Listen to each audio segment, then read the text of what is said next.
मोदी जी काहे नहीं जिक्र कर पाए संसद में कि आज मैं यहाँ झूठ ही बात बोल रहा हूँ। विपक्ष भी तो वॉकआउट कर गया, क्या करे, ठीक है, और मोदी को गाली देते हैं, मोदी तेरी कब्र खुदेगी, इस तरीके के नारे लगाए जाते फड़फड़ा रहे हैं, जो बातें कर रहे हैं वो बुझता हुआ दीपक जैसे फड़फड़ाता है, वही स्थिति है। उनके अधिकारियों को एहसास है। और मैं आपको अभी बता देता हूँ, जिस प्रकार पब्लिक को अब मोदी पे भरोसा नहीं, उसी तरह मोदी के उस गोदी मीडिया पर भी भरोसा नहीं है। भारती की 2 भुजाएं काट दी। अरे एक बार ये भी याद कर लेते, ज्ञान वापी की बात करते हो, उसके लिए नहीं, व्यास, महर्षि वेद व्यास की पीठ तोड़ दी गई, उसके पति के साथ उन्होंने शादी रचा ली।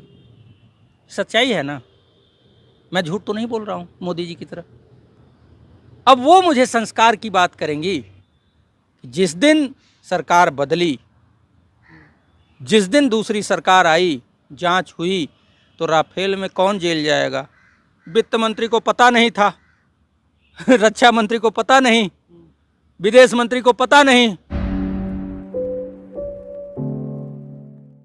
प्रधानमंत्री मोदी का संसद में पिछले 2 घंटे से लगातार भाषण, और इस भाषणबाजी में आपने तमाम देखा होगा अगर, तो उन्होंने प्रधानमंत्री अपने पूरे भाषण के दौरान संसद में जो अविश्वास प्रस्ताव विपक्ष ने लाया था उसको लेकर के संसद में लगातार विपक्ष को कोसते रहे, कांग्रेस पर निशाना साधा, परिवारवाद को लेकर के तमाम बातें कहीं।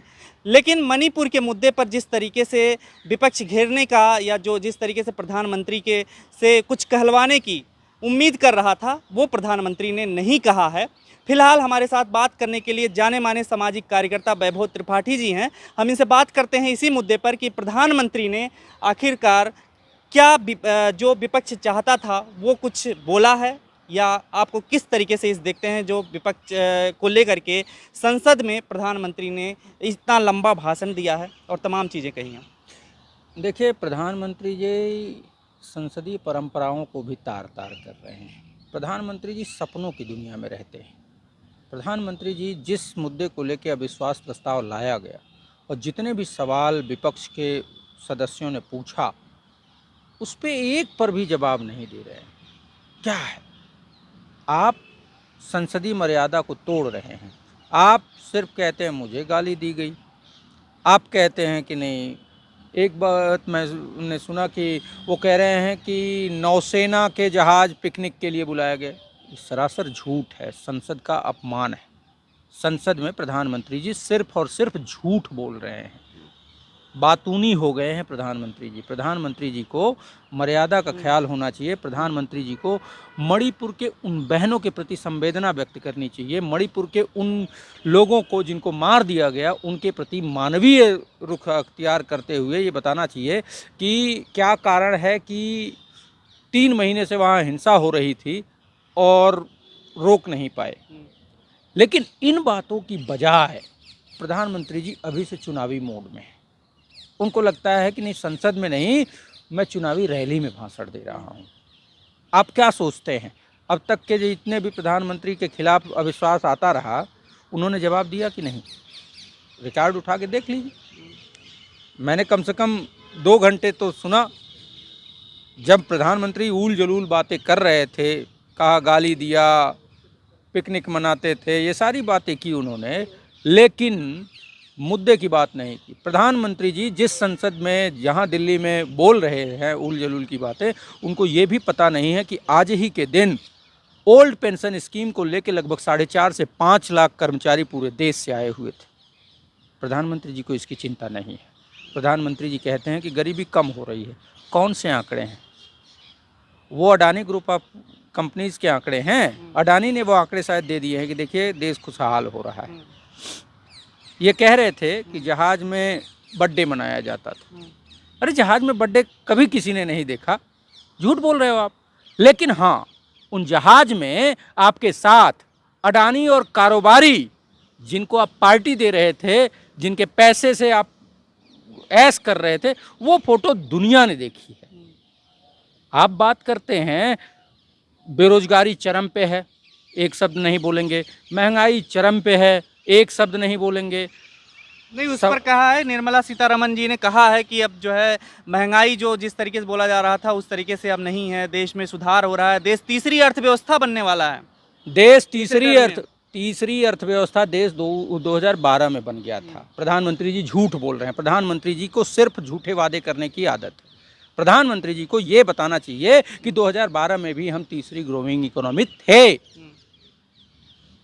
हमने जापान को पछाड़ दिया था, यूएस, चाइना, उसके बाद भारत का नंबर 2012 में था। उनको पढ़ना चाहिए। लेकिन चौका और छक्का जो फील्डिंग की बात की गई कि यहाँ से जो बीजेपी ने मार दिया है इस अविश्वास प्रस्ताव में, देखिए, जनता उसको चौका छक्का मानती है या क्लीन बोल्ड मानती है, ये जनता बताएगी।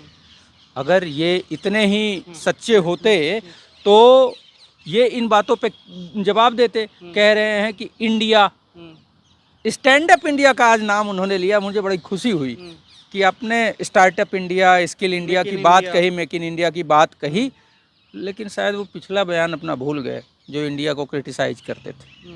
तो अच्छा है, इसी बहाने इंडिया का नाम आ रहा है। इंडिया को घमंडिया आप बोल दिया है। घमंडिया कौन है, डरा हुआ कौन है? इस बात को आप देखिए कि 26 दलों का जो गठबंधन है इंडिया, उसमें सब प्रभुत्वशाली दल हैं। उनका अपने अपने राज्यों में बहुत बड़ा प्रभुत्व है।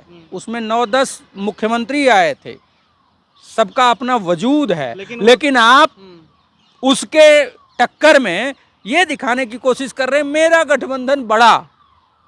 26 के जगह 38, लेकिन 38 में 32 लोगों के पास ना एक भी विधायक है, ना एक भी सांसद है। 10 दल ऐसे हैं जिन्होंने आज तक रजिस्टर तो करा इलेक्शन कमीशन में, लेकिन आज तक कोई चुनाव ही नहीं लड़ा। तो आप ऐसे गठबंधन की बात कर रहे हैं, अब क्यों करना पड़ रहा है? जिस ओम प्रकाश राजभर ने कहा मोदी और योगी को भीख ना मंगा दिया, तो ओम प्रकाश नाम नहीं, इनका मैं बाजा बजाऊंगा। उसी ओम प्रकाश राजभर के चरणों में बैठ के मोदी योगी गठबंधन करते हैं। तो हमको इस बात पे भी सोचना होगा। प्रधानमंत्री जी, भ्रष्टाचारी लोग बता रहे हैं इंडिया में जितने गठबंधन के लोग हैं।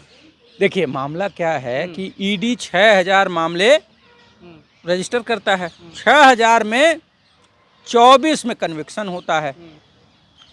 उसमें सारे विपक्ष के लोगों का करते हैं, आप परेशान करते हैं। मतलब जाहिर सी बात है कि कहाँ 6000 और कहाँ 24, कै % हुआ? अब उसको निकाल लीजिए। भ्रष्टाचार की बात प्रधानमंत्री के मुंह से इसलिए शोभा नहीं देती कि राफेल मामले में इतना बड़ा भ्रष्टाचार हुआ है, वो जांच से भाग रहे हैं। अपने कारोबारी मित्र अडानी की जांच नहीं करा रहे हैं, इसके लिए शर्म आनी चाहिए उनको। देश की जनता से माफ़ी मांगनी चाहिए। सदन में आप झूठ बोल रहे हैं। है क्या ना कि मोदी जी ने एक ख्याली दुनिया बना ली है। उसमें लगता है कि महंगाई खत्म हो गई, बेरोजगारी खत्म हो गई। जिस 70 रुपए के पेट्रोल पे आप बहुत हुई महंगाई की मार कह रहे थे, 400 के सिलेंडर पे बहुत हुई महंगाई की मार कह रहे थे, अब उनको लगता है कि ना, अब 100 रुपए का पेट्रोल और 1200 का सिलेंडर महंगाई नहीं है। तो उन्होंने अपना माइंड सेट बदल लिया है, वो ख्यालों में जी रहे हैं। तमाम आंकड़े दे रहे हैं विदेशी जो आंकड़े हैं, जैसे WHO का हुआ या फिर तमाम लोगों का, वो आंकड़े जो दे रहे हैं, एक तरफ कह रहे हैं कि उन्हीं को लेकर के विपक्ष जो है उतरता है मैदान में। थोड़ी सी बात होती है उसको बढ़ा चढ़ा करके दिखाते हैं। जब कहीं भी विपक्ष कोई विदेशों से कोई बोल देता है दूसरे देश का, और वही उसी का आंकड़ा दे करके प्रधानमंत्री अपनी बात रख रहे हैं। देखिए, ऐसा है कि प्रधानमंत्री के पास वो आंकड़े कहाँ से आए हैं, लेकिन प्रधानमंत्री को आंकड़े वो नहीं दिखते हैं कि हंगर इंडेक्स में हमारा स्थान कहाँ चले गया।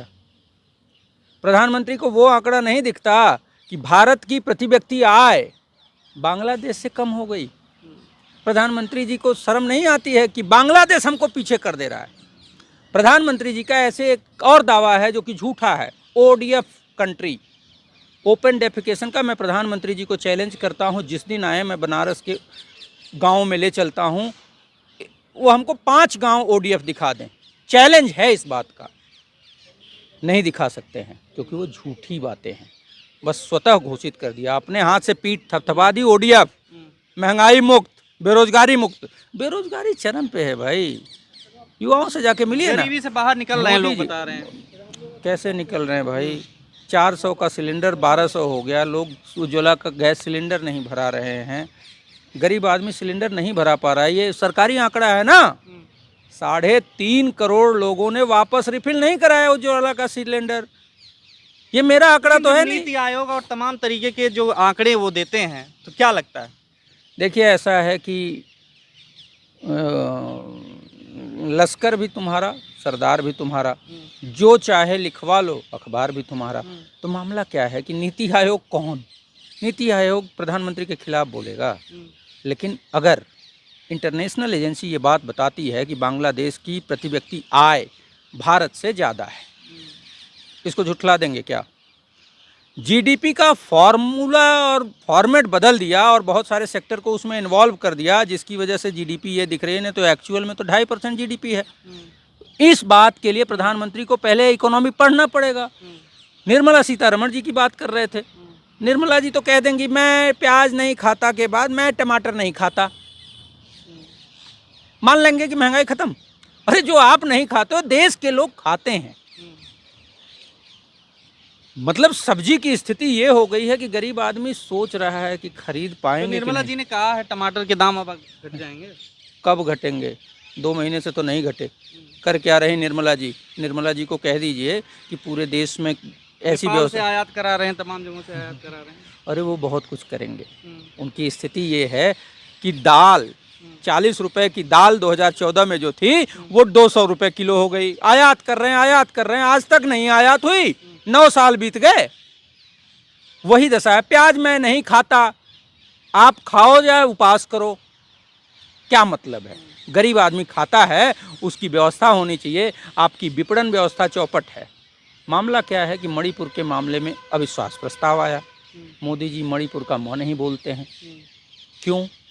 बेशर्मी है उनकी स्थिति। विपक्ष भी तो वॉकआउट कर गया, क्या करे? मतलब 1 घंटे 40 मिनट तक विपक्ष सुनता रहा। मणिपुर पर बोलिए प्रधानमंत्री जी, मणिपुर पर बोलिए प्रधानमंत्री जी, बोलते रहे। जब प्रधानमंत्री जी खुद गैर जिम्मेदार हैं, संसदीय परंपराओं के विरुद्ध काम कर रहे हैं, तो आपको क्या लगता है? आपके ऊपर अविश्वास है, उसके बाद भी आप उस बात का जवाब नहीं दे रहे हैं। एक बात और, पहली बार देश के इतिहास में ऐसा हुआ कि जिस सरकार के खिलाफ अविश्वास प्रस्ताव आया, उस सरकार ने पीछे से 11 बिल पास करा दिए। ऐसा हुआ ही नहीं, होना ही नहीं चाहिए। ये गैर संवैधानिक है, क्योंकि जिस सरकार के खिलाफ अविश्वास हो गया है वो सरकार पहले अविश्वास प्रस्ताव को फेस करेगी, उसके बाद फिर बाकी कार्य होंगे, विधायी कार्य होंगे। लेकिन स्थिति ऐसी नहीं है। तो यहाँ तो सब गैर संवैधानिक कार्य हो रहे हैं। झूठ, प्रधानमंत्री जी ने कहा 2 करोड़ लोगों को हर साल रोजगार दूंगा, झूठ था वादा। अगर दिया होता तो 80 करोड़ लोगों को रोजगार 5 किलो राशन देना पड़ता। मोदी जी बताएं ना, गरीबी कम हो रही है, तो गरीबी कम हुई है तो 80 करोड़ लोगों को 5 किलो राशन क्यों देना पड़ रहा है? मोदी जी ने एक बात और कही है अपने भाषण में इसमें कि लोग ये जो विपक्ष है वो हमेशा मोदी सपने में आता है उनके, और मोदी को गाली देते हैं। मोदी तेरी कब्र खुदेगी, इस तरीके के नारे लगाए जाते हैं। कभी नहीं, ये मोदी जी का ख्याली पुलाव है। मोदी जी के मन में ऐसा है, क्योंकि मोदी जी की सत्ता अब जाने वाली है। वो जो फड़फड़ा रहे हैं, जो बातें कर रहे हैं, वो बुझता हुआ दीपक जैसे फड़फड़ाता है, वही स्थिति है। उनको एहसास है, उनके अधिकारियों को एहसास है। और मैं आपको अभी बता देता हूँ कि मोदी जी उसी डर के फोबिया में वाजपेयी जी की तरह 6 महीने पहले चुनाव करा देंगे, ठीक? और जैसे वाजपेयी जी हार गए, वैसे मोदी जी भी चुनाव हार जाएंगे।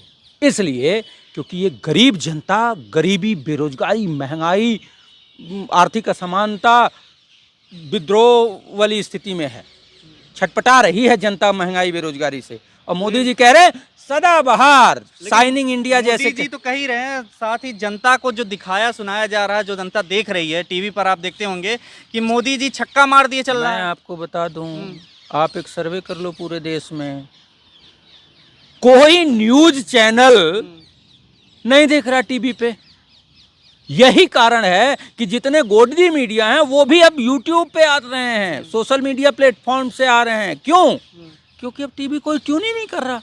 तो एटलीस्ट उस पर ट्रेल करते ही आ जाएगा तो सामने कुछ हो, लेकिन लोग उसको ब्लॉक कर दे रहे हैं। अगर ऐसा होता तो देश की जनता ये कहती कि नहीं टीवी न्यूज़ देखती। लोग टीवी खोलते हैं पिक्चर देखने के लिए, सीरियल देखने के लिए, मनोरंजन के लिए, कोई न्यूज़ देखने के लिए नहीं। नहीं तो मैं ऐसा सारे लोग, ज़्यादातर लोग वो प्राइम टाइम मिस नहीं करते थे क्योंकि उनको न्यूज़ चैनल पे भरोसा था। आज सोशल मीडिया और वैकल्पिक जो प्लेटफॉर्म्स हैं, लोग उसको ज़्यादा फॉलो करते हैं। आप किसी भी गोदी मीडिया का यूट्यूब प्लेटफॉर्म देख लीजिए, चाहे कोई रिपोर्ट हो, किसी बारे में रिपोर्ट हो, उसका व्यूअर 1000-2000 होगा। और सोशल मीडिया प्लेटफॉर्म्स पे जो यूट्यूबर हैं, जो कि स्वतंत्र पत्रकारिता कर रहे हैं, जो जनता की आवाज़ उठा रहे हैं, आप उसको देखेंगे कम से कम लाख, 10 लाख, 15 लाख, 20 लाख तक जाता है वो व्यू। क्यों जाता है? क्योंकि पब्लिक को उस पर भरोसा है। जिस प्रकार पब्लिक को अब मोदी पे भरोसा नहीं, उसी तरह मोदी के उस गोदी मीडिया पर भी भरोसा नहीं है। इसी वजह से लोग उन चैनलों को छोड़ रहे हैं। टीवी, अभी एक टीवी चैनल रेपुटेड है पहले से, लेकिन उसको कई सारे एडिशन को बंद करना पड़ा। क्यों? क्योंकि लोग देख नहीं रहे हैं, टीआरपी नहीं है, विज्ञापन नहीं है, जो पीछे से मिलता था वो सब बंद हो रहा है धीरे धीरे। मामला ये है कि प्रधानमंत्री जी ने एक ऐसा ख्याली दुनिया बना ली है जिसमें ये लगता है कि सब अच्छा है, सब सुनहरी स्थिति में है। लेकिन स्थिति ये है कि गरीब आदमी अपनी बच्चों की फीस जमा नहीं कर पा रहा है। ये कह रहे हैं गरीबी की बात, फीस जमा नहीं कर पा रहे, फीस इनकी सरकारें बढ़ाती जा रही हैं। एक बात हमने सुनी कि यूजीसी को ख़त्म कर रहे हैं और यूनिवर्सिटीज़ को कह रहे हैं आप पैसा कमाइए और चलाइए। मीन्स शिक्षा और महंगी होगी। ये जो कह रहे हैं ना तीसरी अर्थव्यवस्था तो 2012 में कांग्रेस के समय में थी। ये झूठे सपने दिखा रहे हैं। 2024 में क्योंकि ये तो हार रहे हैं, तो इनको और बड़े सपने दिखाने हैं। जैसे बहुत हुई महंगाई की मार, बहुत हुआ नारी पे वार और 2 करोड़ रोजगार। ये 3 वादे फेल हो गए। अगर 2 करोड़ रोजगार इन्होंने दिया होता तो 9 साल में 18 करोड़ लोगों को रोजगार देते और 5 लोगों का एक एवरेज फैमिली साइज होता है, 90 करोड़ लोगों को सम्मान से जी रहे होते। इनको 80 करोड़ लोगों को 5 किलो राशन नहीं देना पड़ता। ये है इनके दावों की असली सच्चाई। लेकिन हो क्या गया है, मीडिया दिखाएगा नहीं। अब पब्लिक भी कह रही है कि भैया मीडिया को देखना ही नहीं है, टीवी चैनल वालों को बात नहीं करनी है। गोदी मीडिया के पत्रकार जाते हैं क्षेत्रों में और लोग गो बैक के नारे लगाते हैं। अभी मैं एक सुन रहा था कि माँ भारती के बारे में, इन्होंने माँ भारती की 2 भुजाएं काट दी। अरे एक बार ये भी याद कर लेते कि आपकी मातृ संस्था आरएसएस उन्हीं अंग्रेजों के साथ खड़ी थी। गुलामी से आज़ाद कराने में आपका कोई योगदान नहीं। और सावरकर ने कहा था इस देश में 2 भारत बसता है, जिसको आगे चल के जिन्ना ने एडॉप्ट कर लिया और धर्म के आधार पर उसने मांग की। कौन जिम्मेदार है? देश के बंटवारे के लिए सावरकर और जिन्ना जिम्मेदार हैं। आप ही लोग थे 3 प्रोविंस में जहां बहुमत नहीं मिला, जिन्ना के साथ मिलके बंगाल, सिंध, नॉर्थ फ्रंटियर में सरकार बनाई। क्यों? लेकिन जब बाहर जाने की बात पे कच्छतीयू क्या है बोलते हैं, माँ भारती का नाम लेते हैं मोदी जी, तो एक तरीके से विपक्ष को घेरने की कोशिश तो कर रहे हैं। कोशिश करना, देखिए ऐसा है कि मोदी जी खुद दूसरों को अभद्र बातें करते हैं, कोई उनको गाली नहीं देता। घेरने की कोशिश तो वो हमेशा से करते आ रहे हैं। उनका मातृ संगठन जो है आरएसएस, वो पिछले 60-70 सालों से कांग्रेस के खिलाफ है बात कर रहा है। जो बात ये कह रहे हैं ना, घोटालों की है सरकार। मोदी जी जिस दिन आपके घोटालों की जांच हो जाएगी, आप स्वतः जेल जाएंगे। इसमें कोई, आप बनारस से हैं, मोदी जी के संसदीय क्षेत्र से हैं। बनारस में आप देख रहे हैं मोदी जी को एक तरफ आप करें 2024 में जाने वाली सरकार, लेकिन बनारस में खुद सांसदी जाकर के गुजरात से बनारस में जीत जाते हैं। क्या लगता नहीं है कि आप बनारस में इतना मजबूत है और काम भी करा दिया जिस तरीके से बनारस में आपके? क्या काम करा दिया? मंदिरों को तोड़ दिया। ज्ञानवापी द्वापर युग के मंदिरों को तोड़ दिया। ये ज्ञानवापी की बात करते हो, टोडरमल ने बनवाया था बाबा विश्वनाथ का वो मंदिर, जिसको कहते हैं कि तोड़वा के मस्जिद बनी, तो 400 साल पुराना। यही ना स्कंद महापुराण काशी खंड में वर्णित द्वापर युगीन शिव विग्रहों मंदिरों को तोड़ा गया। उसके लिए ने व्यास, महर्षि वेद व्यास की पीठ तोड़ दी गई। जो पीठ थी जहाँ बैठ के उन्होंने रचना की थी वो तोड़ दी गई। मंडन मिश्रा की मूर्ति तोड़ दी गई, जिन्होंने आदि शंकराचार्य से शास्त्रार्थ किया था। अक्षय वट को काट के फेंक दिया गया। यही विकास है। मैं आपको कहता हूं कि प्रधानमंत्री मोदी जी ने 6 गांवों को अब तक गोद लिया सांसद विकास ग्राम विकास योजना के तहत, आपको मैं ले चलता हूँ, विकास दिखा देते हैं, पोल खुल जाएगी। मोदी जी को मैं इस बारे में भी 2 चीज़ों के लिए चैलेंज करता हूँ। एक, मोदी जी संसदीय क्षेत्र में चलिए और मुझे 10 गांव ऐसे दिखाइए जो ODF है, आपके ODF का झूठा दावा खुल जाएगा। दूसरा, सांसद विकास योजना के तहत जो आपने 6 गांव लिए हैं वहाँ चलिए और वहाँ का विकास दिखा दिए, सारा पोल खुल जाएगा। 2024 में लेकिन आप जिस तरीके से कह रहे हैं कि जीतेगी विपक्ष, गठबंधन जीतेगा, उसको लेकर के मोदी जी की जो देखेगा बनारस में खासकर आपके वहाँ पे तो यही देखेगा ना कि काशी विश्वनाथ का कॉरिडोर बन गया है। नहीं, जो काशी के मूल काशीवासी हैं उनके मन आहत है, मंदिरों में उगाही हो रही है, हर चीज़ पे टैक्स लिया जा रहा है, पास है, VIP कल्चर, गरीब आदमी लाइन में ही खड़ा रहेगा। मोहन भागवत 4 व्हीलर से मंदिर कंपाउंड के अंदर चले जाएंगे। कौन है मोहन भागवत? प्राइम मिनिस्टर हैं, राष्ट्रपति हैं, उनके लिए अलग व्यवस्था, बाकी पब्लिक लाइन में खड़ी रहेगी। प्रधानमंत्री जाएंगे, बाकी पब्लिक लाइन में धूप में खड़ी रहेगी। ये बात। दूसरी बात, आप इंडिया और NDA की बात कर रहे थे।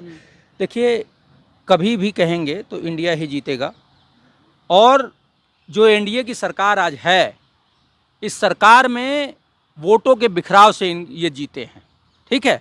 वोटों का बिखराव कम हो ना हो, इस बात को जनता भी चाहती है, और उस जनता के मूड को भांप के ही ये गठबंधन बना है। ये जन दबाव में बना हुआ इंडिया गठबंधन है, ये पार्टियों के दबाव में नहीं है, या पार्टियों की उनका गठबंधन नहीं है, ये जनता के उस दबाव का गठबंधन है जो ये कह रही है कि इनको सत्ता से बाहर करो, बहुत महंगाई हो गई, बहुत बेरोजगारी हो गई। मोदी जी एक बात ये भी बताते हैं, 5 साल के लिए सांसद रहेंगे तो उनको मिलेगी पेंशन पूरे उम्र।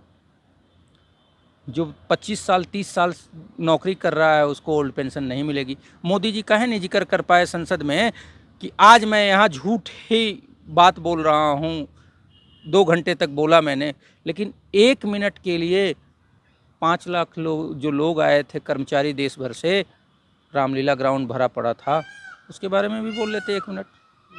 मणिपुर में जो उनकी सरकार है, डबल इंजन की सरकार जो फेल हुई है 3 महीने तक, बता दे ना, 4 मई याद नहीं आया आपको? 4 मई भी याद आना चाहिए।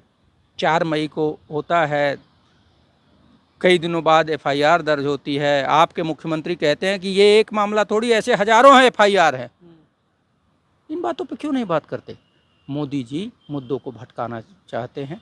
जनता ये कह रही है कि महंगाई, बेरोजगारी, बच्चों की शिक्षा, स्वास्थ्य, इन पे हम बात करेंगे। राजस्थान में 500 रुपये का सिलेंडर है, कर्नाटक में 500 का सिलेंडर है, तो पूरे देश में 500 का सिलेंडर होना चाहिए। मोदी जी आए थे 70 रुपये के पेट्रोल को और सस्ता करने, 400 के गैस सिलेंडर को और सस्ता करने, लेकिन 70 रुपये का पेट्रोल 100 रुपये हो गया, 400 का सिलेंडर 1200 हो गया। अब जनता कहती है कि वापस हम इनको ले आएंगे और 500 का सिलेंडर अब पूरे देश में होगा। ओल्ड पेंशन स्कीम लागू होगी, कांग्रेस लागू करेगी, क्योंकि राजस्थान, हिमाचल, छत्तीसगढ़, झारखंड में ओल्ड पेंशन स्कीम की बात हो रही है, वहाँ कंट्रीब्यूशन बंद कर दिया गया। तो इस बात को समझिए, कर्मचारी चाहता है, लगभग 3 करोड़ कर्मचारी ऐसे हैं जो कि NPS में आते हैं। 3 करोड़ कर्मचारियों का एवरेज 5 की फैमिली साइज है, लगभग 15 करोड़ वोट इस बार मोदी जी के खिलाफ पड़ेगा। राहुल गांधी जो बात कर रहे थे संसद में, उन्होंने बहस किया, उसमें तमाम शब्द निकाले गए। अधीर रंजन ने जो बात कही उसमें से तमाम शब्द स्पंज किए गए, और उन्हीं चीज़ को लेकर के कह रहा है कि विपक्ष लगातार गाली देने का काम कर रहा है, उसको भाषा की मर्यादा ही नहीं है संसद में ऐसी बातें करना। देखिए, अब ऐसा है कि और स्मृति ईरानी पर उसके बाद स्मृति ईरानी ने कहा फ्लाइंग किस। हाँ, देखिए, ऐसा है कि स्मृति जी का चरित्र दुनिया जानती है। जिस सहेली ने उनको आश्रय दिया, उसके पति के साथ उन्होंने शादी रचा ली। सच्चाई है ना, मैं झूठ तो नहीं बोल रहा हूँ मोदी जी की तरह। अब वो मुझे संस्कार की बात करेंगी, वो बताएंगी, और ऐसा है राहुल गांधी को इंटरेस्ट नहीं है। स्मृति ईरानी जी को मैं कहना चाहता हूँ कि आप जाइए, आप में कोई इंटरेस्ट नहीं है, आप बीजेपी के लोगों को कहिएगा तो जनता मान भी लेगी, लेकिन उस व्यक्ति को जिसका परिवार का इतिहास है उसके लिए ऐसी ओछी सोच रखती हैं। आप अब जाइएगा अमेठी, अमेठी की जनता आपको अगर काले कपड़े न दिखा दे, आपको दौड़ा के भगा न दे, जो कहिएगा सो, क्योंकि आपने उस बलिदानी परिवार के ऊपर प्रश्न चिन्ह लगाया है, बदनाम करने की कोशिश की है। इस बात को जनता माफ़ नहीं करेगी। स्मृति ईरानी जी कई महीनों से गई नहीं है। स्मृति ईरानी जी एक बार गई थी, एक पत्रकार ने सवाल पूछ दिया, उसकी नौकरी चली गई। तो ये सरकार कैसी है? तानाशाही सरकार है। आप भी तो जब बोल रहे हैं स्मृति ईरानी के बारे में, तो आपको डर नहीं लगता कि वो FIR हो जाएगी? देखिए, जब सर पे कफन बांध ही लिया है, हम उस परिवार से आते हैं जिनका आज़ादी के लड़ाई में योगदान है, तो हम तो तब भी लड़े थे। पहले लड़े थे गोरों से, अब लड़ रहे हैं चोरों से। अडानी की जांच नहीं होगी, हम ईमानदार। राफेल की जांच नहीं होगी, हम ईमानदार। काहे नहीं जांच होगी? आप G20 के नाम पे जितना आप काम किए हैं उसका डिटेल नहीं देंगे, जब तक जांचें नहीं होगी तब तक क्या आप ईमानदार बने हैं? मोदी जी को ये डर है, जिस दिन सरकार बदली, जिस दिन दूसरी सरकार आई, जांच हुई, तो राफेल में कौन जेल जाएगा? वित्त मंत्री को पता नहीं था, रक्षा मंत्री को पता नहीं, विदेश मंत्री को पता नहीं, सारी बात के लिए जिम्मेदार प्रधानमंत्री। तो ये एक बौखलाहट है। उनको पता है कि जो सरकार है, अगर सरकार से ये दूर जाते हैं तो इनके लिए भ्रष्टाचार इनके उजागर होंगे। ये तब तक इनका भ्रष्टाचार छिपा है जब तक जांच नहीं हो रही है। और जांच क्यों नहीं हो रही है? क्योंकि सरकार इनकी है, ये नहीं कराएंगे जांच। सरकार बदलेगी तो जांच तो होगी ही। अगर इनके अंदर जरा सी भी नैतिकता होती तो जांच कराते। जांच में पाक साफ अगर निकल के आप आते तो दुनिया मान लेती, लेकिन आपने तो जांच ही नहीं कराई। कोई कह रहा कि नहीं आपने गलत किया है, आप कह रहे नहीं मैं ईमानदार। अरे आपके कहने से थोड़ी होता है। जो रिपोर्ट्स हैं, जो अभी कुछ डील हुई थी ड्रोन और ये सब, उसमें भी अब आप कर क्या रहे हैं? 3-3, 4-4 गुना में आप खरीद रहे हैं चीज़ों को, और उसके बाद बता रहे हैं कि नहीं हमने डील अच्छी की लिए, ईमानदार हैं, भ्रष्टाचार नहीं। जांच करा दीजिए ना। विपक्ष किस लिए? लोकतंत्र में ये परंपरा क्या है? जो चीज़ें पता चली तो उस पर जांच होती है, आरोप लगते हैं, लोग जांच को फेस कराते हैं, लेकिन यहाँ जांच नहीं होगी। बड़े बेशर्मी से प्रधानमंत्री कहते हैं यहाँ जांच नहीं होती, यहाँ इस्तीफे नहीं होते, और भ्रष्टाचार दूसरे हैं, विपक्षी हैं। अरे भ्रष्टाचारी आप खुद हैं, क्योंकि आप जांच नहीं करा रहे हैं। अगर आपके अंदर ईमानदारी होती तो आप जांच कराते, दूध का दूध पानी का पानी हो जाता, देश मान लेता। तो जनता कह रही है कि मणिपुर में जो हुआ वो विभत्सतम था। चीरहरण हुआ था द्वापर में, धृतराष्ट्र के सभा में। धृतराष्ट्र कुछ नहीं बोला, उसका बेटा दुर्योधन उसमें शामिल था। कुरुवंश का क्या हुआ? सर्वनाश हो गया। तो जो मणिपुर के बहनों के साथ हुआ है वो इनके सर्वनाश का मूल कारण बनेगा। गरीब बच्चे पढ़ नहीं पा रहे हैं, ये चाहते हैं कि गरीबों से शिक्षा छीन ली जाए। ये चाहते हैं कि गरीब आदमी स्वास्थ्य सुविधाओं के बगैर मर जाए। ये चाहते हैं कि बच्चे भूखों मर जाएं।